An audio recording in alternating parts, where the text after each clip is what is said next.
दृढ़ और अदृढ़ कर्म के बारे में हम जान चुके हैं। दृढ़ और अदृढ़ कर्म सिर्फ हमारी हिंदू एस्ट्रोलॉजी में ही नहीं है, सिर्फ वैदिक एस्ट्रोलॉजी में नहीं है। ये कर्मा का सिद्धांत हम विदेशों का बहुत सारे, क्या बोलते हैं उसको, साहित्य में इसका प्रमाण हमें देखने को मिलता है। हमारे हिंदू शास्त्र के अनुसार क्या है ना, मानव मानव के जन्म समय में उसका जो स्नैपशॉट होता है आकाशीय मंडल का, जिसको हम लोग कुंडली बोलते हैं, उस स्नैपशॉट से हम पूर्व जन्म और यह जन्म, इस जन्म के कौन सा कृतकर्म है वो हम जानते हैं। ये तो भारतीय मत है, बट मैंने बोला कि भारत के अलावा भी बहुत सारे, जैसे जूलियस सीजर एक नाटक है, आपने नाम जरूर सुना होगा इसका। हाँ। अ, हमारे एक बहुत बड़े एस्ट्रोलॉजर थे।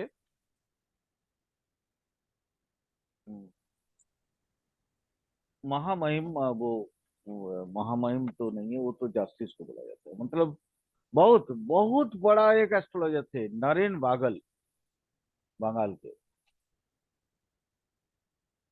उन्होंने दृढ़ और अदृढ़ कर्म की जब ये किए, मतलब उसका जो व्याख्यान किए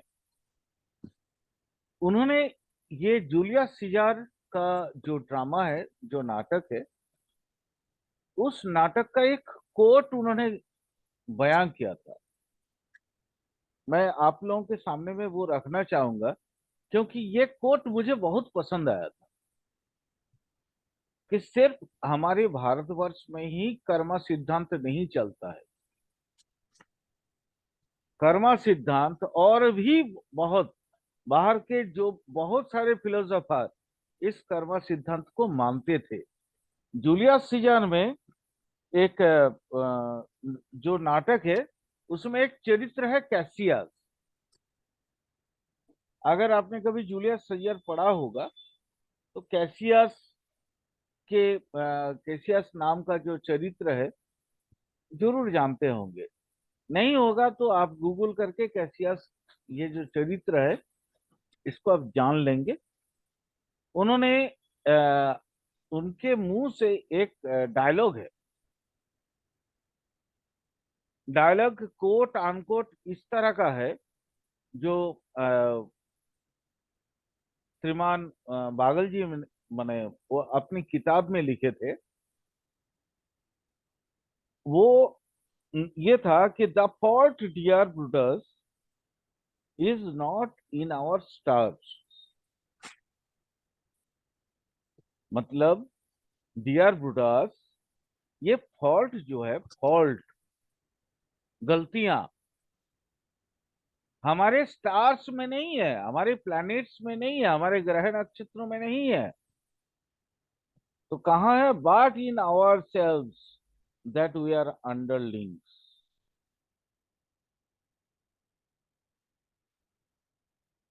हमारे अंदर है वो, जिससे हम जीवन को आगे बढ़ाते हैं।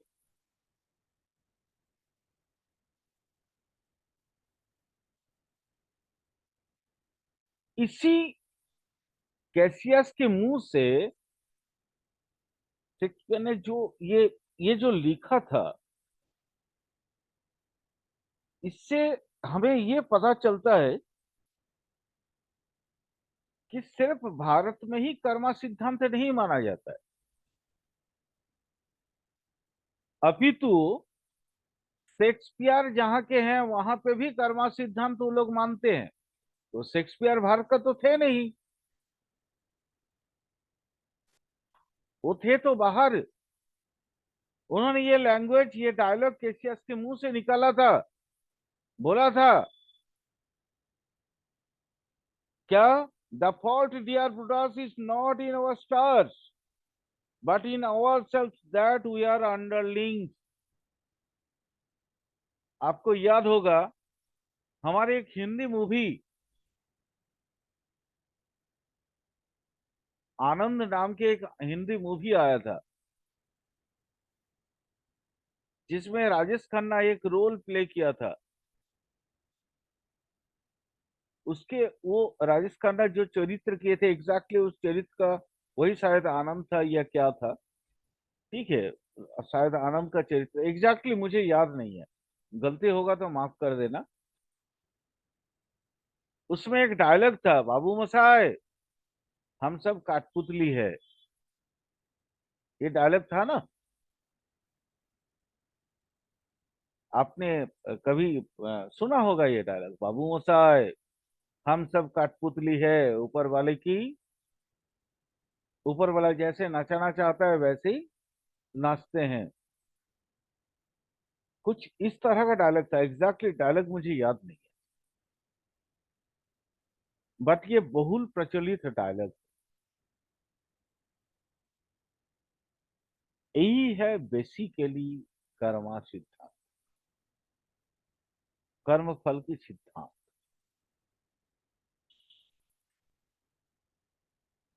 अब हम जानेंगे कि ये दृढ़ कर्म और अदृढ़ कर्म, शुभ अशुभ भाव या शुभ अशुभ फल कैसे देते हैं।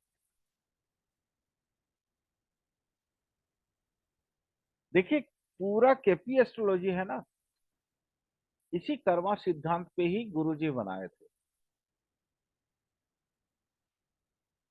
उन्होंने जब रिसर्च किया था, उनको जब सम्यक धारणा मिली थी, अ, तो उन्होंने, एक्चुअली होता क्या है, हम एस्ट्रोलॉजर के पास कोई भी क्लाइंट आते हैं तो सबसे पहले ना वो उपाय पूछते हैं कि मेरा ये अवस्था है, हम इससे ऊपर कैसे उबर आए।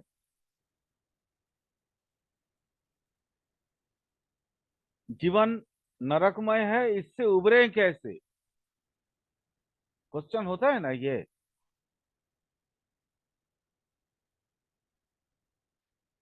यस और नो।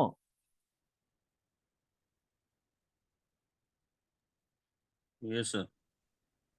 धर्मदेव जी आ गए हैं? चलिए, बहुत अच्छा हुआ। Sir good evening. Good evening. हमारे ये क्वेश्चन होता है ना कि हम इस अवस्था में हैं, इस अवस्था से उबरे कैसे, कैसे उबरेंगे। जी। तो स्वाभाविक, कृष्णमूर्ति जी ज्योतिषी थे, उनके पास भी ये क्वेश्चन गया होगा। फिर उन्होंने खोजबीन स्टार्ट किया कि हम हमारे जीवन का ये स्थिति होता क्यों है, कि एक बहुत अच्छा इंसान है लेकिन उसके दुख इतना अधिक है, उसको ना तो सही ढंग से खाना मिलता है, उसका रोजगार नहीं है, कुछ नहीं है, बट वो बहुत सज्जन है।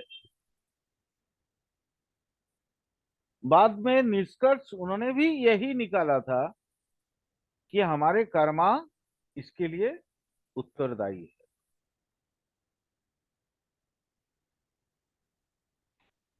कर्मा दो प्रकार ऑलरेडी मैंने बताया, जो पूर्वजन्म से लेके आ रहे हैं हम, दृढ़ कर्म, वही उसी को दूसरी भाषा में प्रारब्ध बोला जाता है।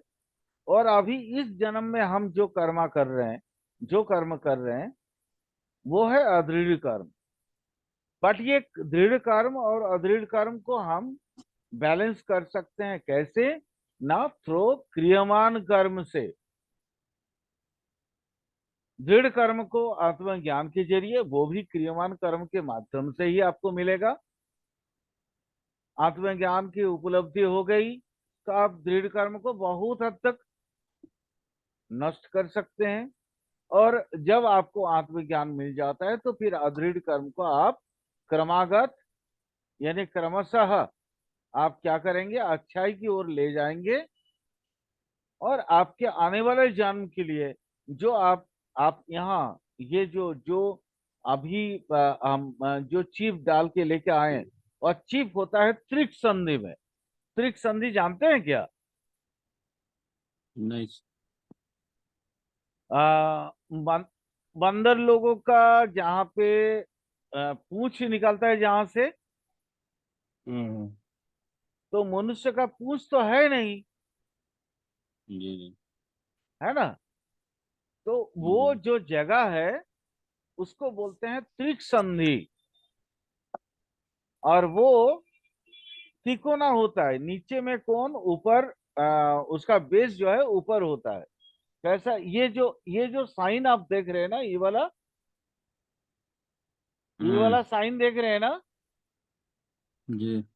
इसको पलट दीजिए, इसको पलट के दी, वो हो जाएगा त्रिक संधि।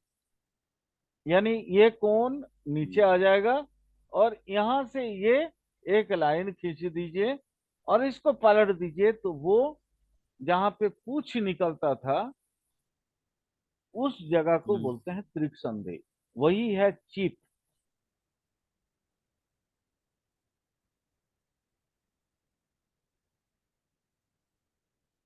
अब ये फल कैसे देता है, हमें पता कैसे चलेगा कि हमारा कौन सा कर्म अभी प्रभाव में है?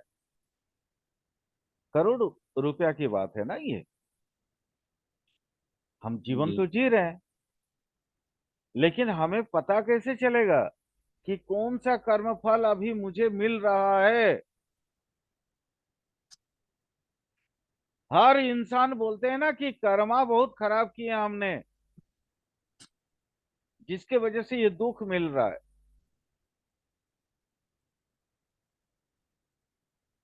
बट वो कर्मा कौन सा कर्मा है, ये जानना बहुत जरूरी है। अगर अदृढ़ कर्मा है तो माथा मत लगाइए, भोग लीजिए। वो सामयिक है, कुछ दिन के लिए है, कुछ देर के लिए है। लेकिन अगर जन्मजात आप भोग रहे हैं तो वो स्थायी हो गया, वो दृढ़ कर्म में आ गया। तो दृढ़ और अदृढ़ के बीच की जो सूक्ष्म क्या बोलते हैं ना, फर्क है, वो फर्क आपको समझना पड़ेगा। कुंडली से कैसे जानेंगे? ना, जो स्नैपशॉट है, मतलब एक कुंडली किसी का भी XYZ,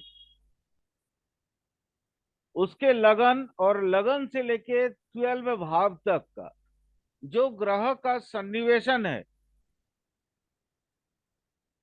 वो हो गया उसका दृढ़ कर्म की परिचायक। बट गोचर ट्रांजिट का भी तो महत्व है। हम लोगों ने इवेंट टाइमिंग में पढ़े हैं कि सिर्फ प्रॉमिस्ड या डीबीए से ही काम नहीं होता है। जब तक गोचर आपको सपोर्ट नहीं करेगा, तब तक वो इवेंट ऑफ द लाइफ पूरा क्लियर नहीं होगा। ये हमने जाना है ना। यस और नो?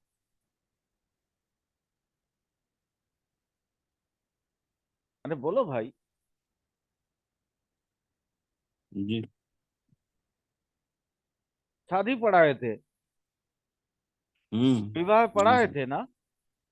जी। तो विवाह में मैंने क्या बोला था आपको कि अगर गोचर परमिट नहीं करेगा, माने गोचर अगर परमिट नहीं करेगा तो शादी नहीं होगा। जी। हाँ।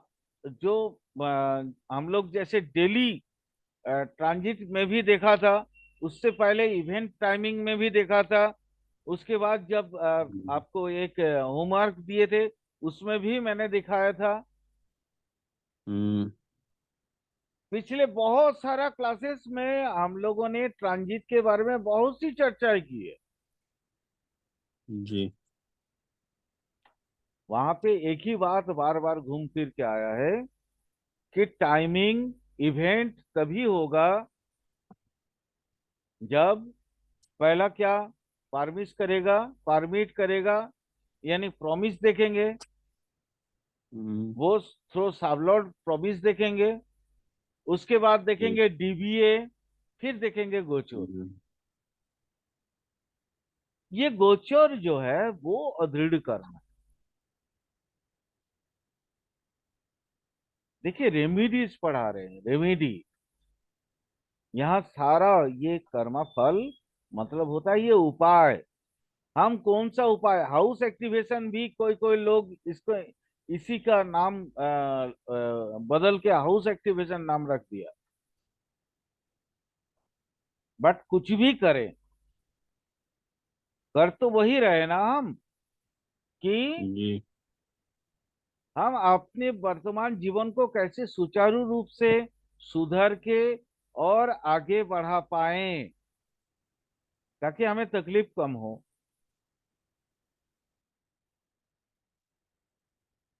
तो मान लीजिए स्नैपशॉट आपकी पूर्व जन्म की कहानी बता दिया, लेकिन जन्म के बाद अभी भी तो आप कुछ काम कर रहे हैं ना।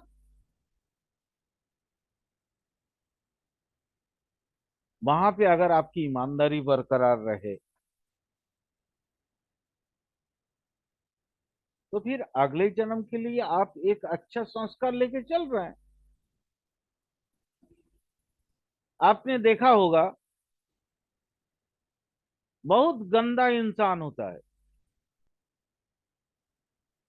और अभी वो करोड़ों का मालिक है। इसको कैसे देखेंगे आप?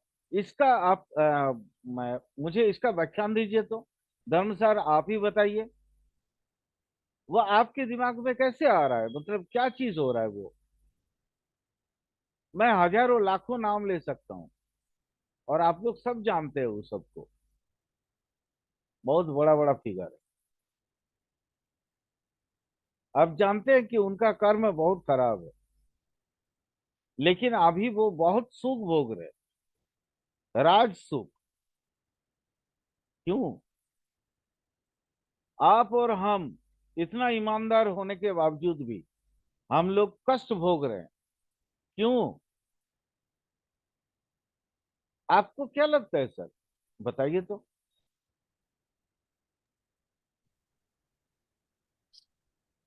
बोलिए सर। हम लोग हम लोग को लगता है कि सर अभी हम लोग का डिग्री यही चल रहा है। नहीं सर, नहीं सर। मेरा आपसे इस तरह का उत्तर की मतलब ये नहीं था, आशा नहीं था। क्या एक्चुअली है क्या सर? है, उनकी कृतकर्म, उनके प्रारब्ध उनको अभी ये हम्म, कंडीशन में लेके गए। उनका दृढ़ कर्म पिछले जन्म का अच्छा था, हम्म। इसलिए उनको सुख मिला। तो हम बट लोग उनका, इतना ईमान अभी अभी जैसा आपने कहा कि हम लोग इतना ईमानदार है, इतना धर्म कर्म कर रहे हैं, फिर भी हम लोग उतना ज्यादा सुखी नहीं है। मैं तो सर वही व्याख्यान कर रहा हूँ। उनका दृढ़ कर्म बहुत अच्छा था, इसलिए उन्होंने पैसा देख लिया, सुख देख लिया। हम्म, बट उसकी उनके जीवन में शांति नहीं है सर,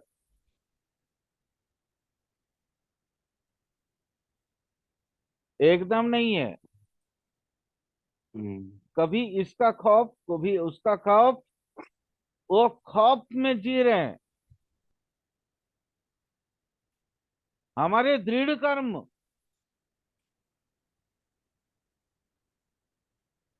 हमें नॉर्मल लाइफ जीने के लिए दिया है, बट हमारे अदृढ़ कर्म अच्छे हैं, इसलिए सुकून से रात को सोते हैं। ये सुन नो, जी। बस यही फर्क समझिए। आप कुंडली को, किसी कोई भी क्लाइंट आता है, उसके कर्मा को कैसे देख के आप उसको ठीक कर सकते हैं, ये उसका स्केलिंग है सर। हम्म, यहीं से आप माप सकते हैं कि उसका पूर्व जन्म का कृत कर्म का फल क्या था और अभी वर्तमान में क्या है। वर्तमान में सिर्फ गोचर देखिए, कृत कर्म स्नैपशॉट देखिए।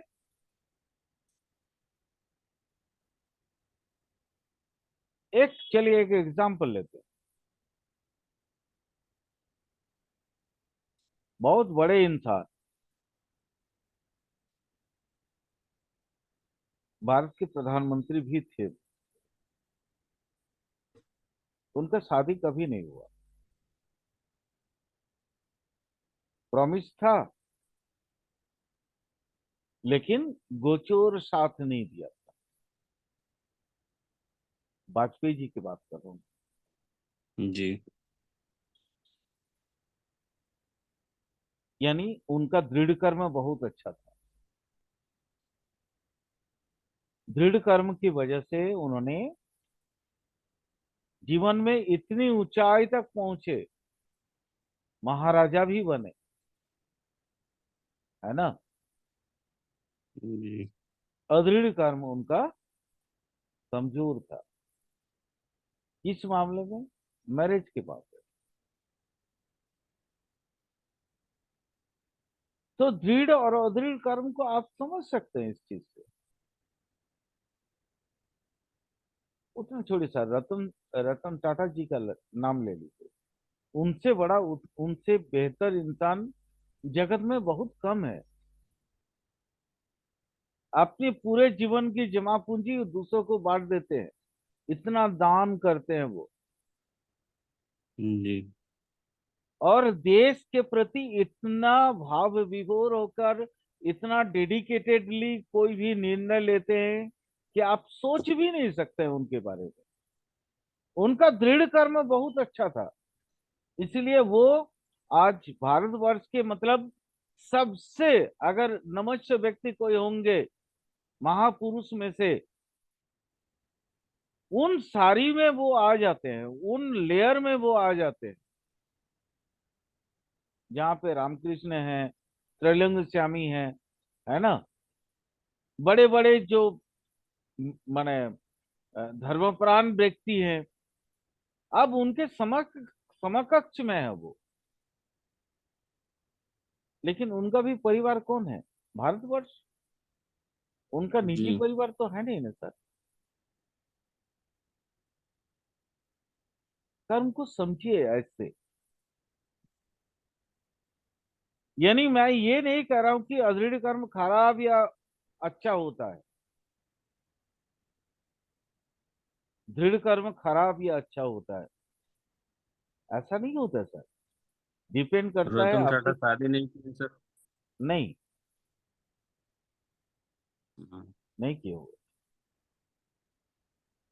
मोदी जी 140 करोड़ इंसान को जो है अपना परिवार मान लिया, भारतवासी को माने हैं ना। जी ये उनका दृढ़ कर्म है, क्योंकि वो शुरू से ही अपने सन्यास जीवन को अपना लिए।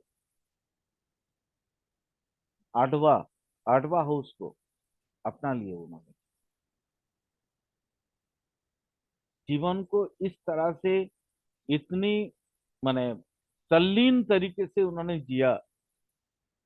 रिसर्च रिसर्चर, जीवन का सबसे बड़ा मीथ को उन्होंने अपने लाइफ में संजोया, संबोरा। इतनी ऊंची ये और आठवां हाउस तो सर रतन टाटा जी के ऊपर भी तो लागू होगा। बिल्कुल नहीं, वो उनका कुंडली एक्चुअली मुझे मालूम नहीं है। ठीक है, तो उनका कुंडली जिस ये दिन भी अगर तो मुझे एक तरह मिल से जाएगा। संन्यास में ही थे ना सर। हाँ, वो आज भी संन्यास में ही है। वही तो कह रहा हूँ। ये लोग नहीं संन्यास तीनों हाउस से मालूम पड़ता है ना, हाँ। आठवां, नौवां और बारहवां। जी जिनका कौन से हाउस ज्यादा एक्टिवेटेड है वो उनकी कुंडली देखने के बाद ही पता चलेगा। इनका जी कुंडली आप लोगों को मैंने पढ़ाया था इलेक्शन एस्ट्रोलॉजी में, तो इनका कुंडली जी हमें मालूम है। है ना। जी। जी। टाटा जी का कुंडली मुझे मालूम नहीं है, लेकिन स्थिति परिस्थिति के अनुसार कर्म की प्रभाव तो समझ में आ ही जाता है ना। हम्म। कुंडली में कर्म की प्रभाव क्या है सर। कर्म की प्रभाव अगर आप समझ जाए ना, तो आपके पास जो छोटा से छोटा व्यक्ति या बड़ा से बड़ा व्यक्ति आपका अगर क्लाइंट बनते हैं, आप उनके जीवन को संभाल पाए। हम लोग सर देखिए, एस्ट्रोलॉजर लोग होते क्या है। एस्ट्रोलॉजर हम लोग तो बहुत तीसमार खा कोई है ही नहीं। हम क्या है, मार्गदर्शक, ट्रैफिक पुलिस है। ट्रैफिक पुलिस का जो औकात है, एस्ट्रोलॉजर का औकात सेम है। आप अगर कहीं जाते हैं, तो आप सबसे ज्यादा भरोसा किस पे करेंगे? ट्रैफिक पुलिस पे, कि हमको फलाना जगह जाना है, हम रास्ता बता दिए। ट्रैफिक पुलिस आपको रास्ता बता देगी। हम एस्ट्रोलॉजर लोग भी सर वैसे ही हैं, रास्ता बता सकते हैं। अभी तो गूगल पे सबसे ज्यादा भरोसा है। हाँ हाँ, हाँ, हाँ, बिल्कुल बिल्कुल, जीपीएस में। सही बोले, सही बोले। तो हम लोग वही समझ लीजिए ना, कि हम लोग भी गूगल का जीपीएस है। हाँ। ये, हाँ, गूगल में अभी तक एस्ट्रोलॉजी इन डिटेल्स नहीं आया है। अगर किसी दिन एस्ट्रोलॉजी इन डिटेल्स गूगल भी बना देगा जीपीएस के माध्यम से, तो फिर हम लोगों का भी हाँ। अहमियत खत्म हो जाएगा, है ना। हम लोग भी उसी उसी कगार पे आके खड़े हो जाएंगे। जी। चलिए आगे आगे चलते हैं थोड़ा सा और। सर ये निश्चित और अनिश्चित अनिश्चित भाग्य की जो संयोग बनाता है, यानी ब्रिज के काम पे, ब्रिज के तौर पे जो काम करता है, वो है मनुष्य की इच्छा शक्ति। वो कैसे होता है? अ, पिछले बहुत सारे श्लोक मैं पिछले क्लासेस में बता दिया। अब संस्कृत श्लोक बोलने का मन नहीं करता है, क्योंकि संस्कृत श्लोक का मतलब होता है कि मजा नहीं आता है। संस्कृत उतना आता नहीं है किसी को।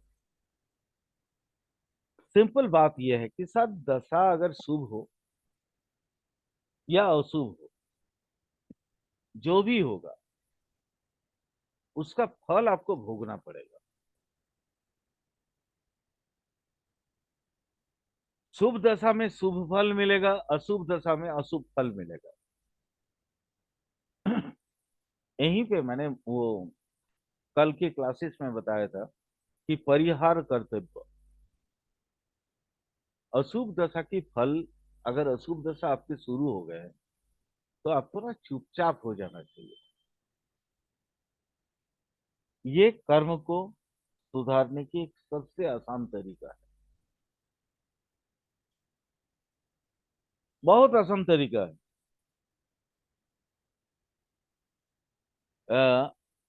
लेकिन कुछ तो आपको बताना ही पड़ेगा। संस्कृत श्लोक हम सोच रहे थे नहीं बोलेंगे, बट मुझे एक ऋषि शौनक, शौनक मतलब वो शौनक नहीं है जो अभी आपका यूनाइटेड किंगडम माने लंदन का जो ये है, प्रधानमंत्री है, उनकी बात नहीं कर रहा हूँ। ऋषि शौनक का, जो हमारे मतलब महात्मा ऋषि शौनक जी थे, शौनक ऋषि, ठीक है, मैं उनकी बात कर रहा हूँ। उन्होंने एक जगह पे लिखा था, ये न पुरुषेण यद दृढ़ कर्मोपार्जितं यत् प्राप्तव्यं तदन्यथा कर्तुं बृहस्पतिरपि न सकता। यानी जो व्यक्ति उनके दृढ़ कर्मों के द्वारा उपार्जित जो दशा फल है, जो दशा फल है अगर वो पहले ही जान लेते हैं,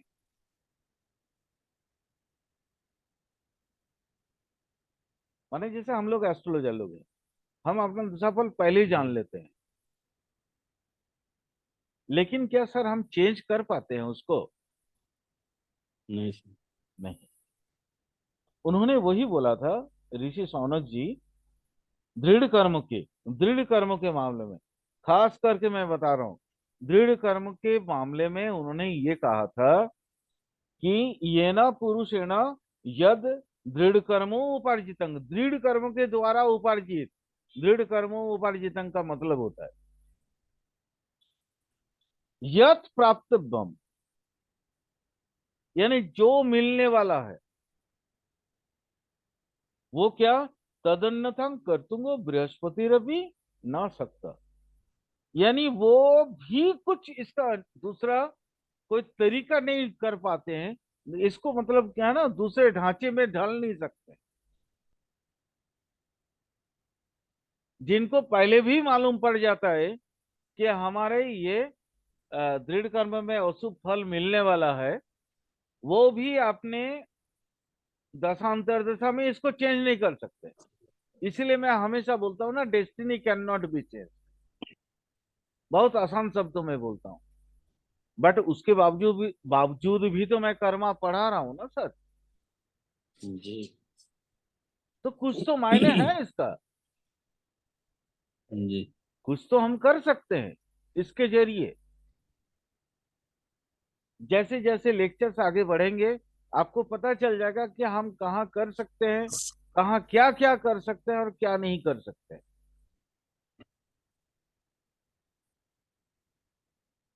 वो क्या था, बृहस्पति न सकता दे, अगर देवताओं के मंत्री या देवताओं के गुरु बृहस्पति भी हो, उनको भी दृढ़ कर्म का फल वो भी लंघन नहीं कर सकते हैं। ये ऋषि शौनक का बात है।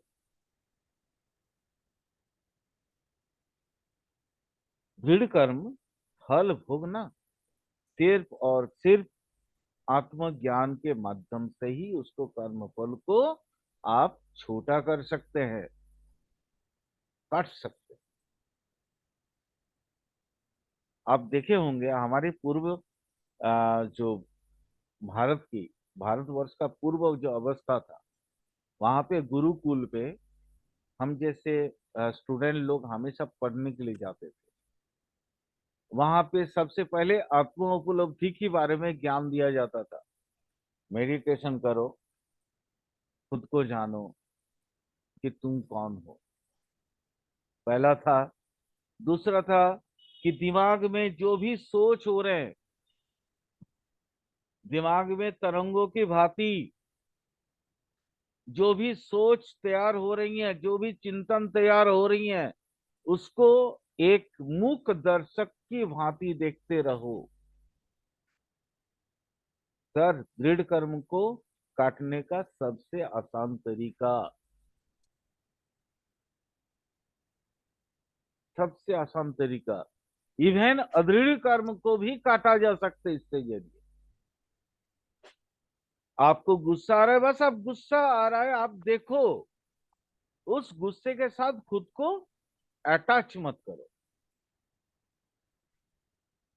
आपको प्रेम का भाव आ रहा है, उस प्रेम के भाव को आप देखो, अटैच मत हो।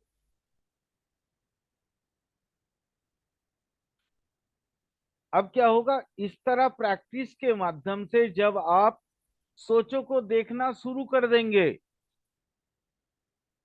आपके कर्म फल शून्य बाटा शून्य हो जाएगा।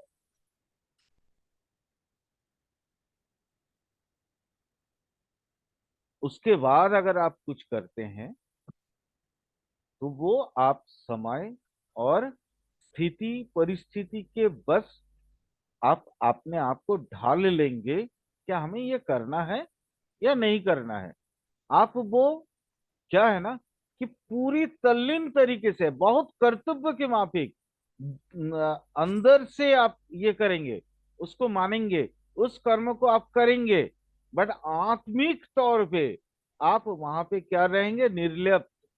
निर्लिप्त, याद रखिएगा, निर्लिप्त शब्द तो याद रखिएगा, ये एक वर्ड है। निर्लिप्त, वहां पे आप लिप्त नहीं होंगे, वहां पे आप अटैच नहीं हो रहे। धर्मसार के प्रति मेरा प्रेम बहुत है, ये मेरा सोच है। मैं जस्ट हम्म, मूक दर्शक की भांति अगर इस सोच को देख लिया, और उसके बाद अगर मैं धर्मसार के प्रति अपना प्रेम व्यक्त कर रहा हूं, तो आप यूं समझो कि धर्मसार के प्रति मैं प्रेम तो करता हूं, बट आत्मिक तौर पे वहां से मैं निर्लिप्त हूं। जागतिक या पार्थिव तौर पे मैं प्रेम बहुत गहरा करता हूं।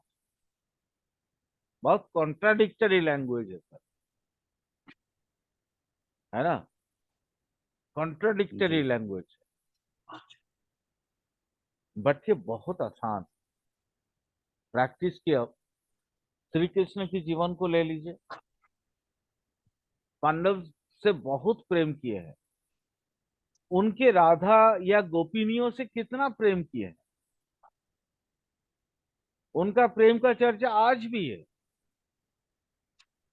बट आत्मिक तौर पे वो भी निर्लिप्त थे।